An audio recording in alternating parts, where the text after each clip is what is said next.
नमस्कार दोस्तों, इन श्लोकों में कृष्ण द्वारा अर्जुन को यही बताया गया है कि न तो ऐसा ही है कि मैं किसी काल में नहीं था, तू नहीं था या ये राजा लोग नहीं थे, और न ऐसा ही है कि इससे आगे हम सब लोग नहीं रहेंगे, तो शोक क्यों करना। जैसे जीवात्मा की इस देह में बालकपन, जवानी और वृद्धावस्था होती है, वैसे ही अन्य शरीर की प्राप्ति होती है। उस विषय में धीर पुरुष मोहित नहीं होते। हे अर्जुन, सुख दुख को देने वाले इंद्रियों और विषयों के संयोग की उत्पत्ति विनाशशील है और अनित्य है, इसलिए हे अर्जुन उनको तू सहन कर, क्योंकि दुख सुख को समान समझने वाले जिस धीर पुरुष को ये इंद्रियां और विषयों के संयोग व्याकुल नहीं करते, वह मोक्ष के योग्य होता है। यह आत्मा किसी काल में भी न तो जन्मता है और न मरता है। शरीर के मारे जाने पर भी यह नहीं मारा जाता।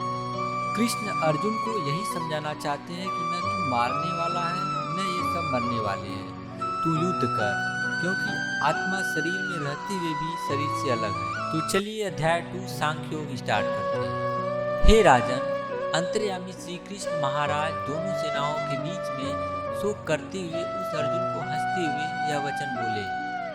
श्री कृष्ण बोले, हे अर्जुन, तू न शोक करने योग्य मनुष्यों के लिए शोक करता है और पंडितों के वचनों को कहता है, परंतु जिनके प्राण चले गए हैं उनके लिए और जिनके प्राण नहीं गए हैं उनके लिए भी पंडित जन शोक नहीं करते।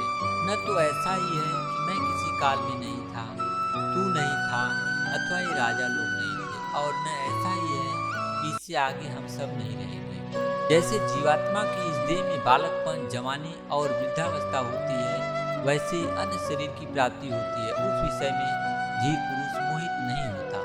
हे अर्जुन, सर्दी गर्मी और सुख दुख को देने वाले इंद्रियां और विषयों के संयोग तो उत्पत्ति विनाशशील और अनित्य है, इसलिए हे अर्जुन उनको तू सहन कर, क्योंकि हे अर्जुन दुख सुख को समान समझने वाले जिस धीर पुरुष को ये इंद्रियां और विषयों के संयोग व्याकुल नहीं करते, वह मोक्ष के योग्य होता है। असत वस्तु की तो सत्ता नहीं है और सत का अभाव नहीं है। इस प्रकार इन दोनों का ही तत्वज्ञानी पुरुषों द्वारा देखा गया है।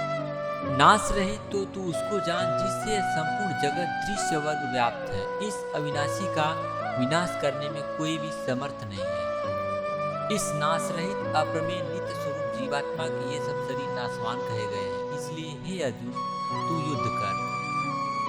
जो इस आत्मा को मरने वाला समझता है तथा जो इसको मरा मानता है, वे दोनों ही नहीं जानते, क्योंकि यह आत्मा वास्तव में न तो किसी को मारता है और न किसी के द्वारा मारा जाता है। यह आत्मा किसी काल में भी न तो जन्मता है और न मरता ही है, तथा न यह उत्पन्न होकर फिर होने वाला ही है, क्योंकि यह अजन्मा, नित्य, सनातन और पुरातन है।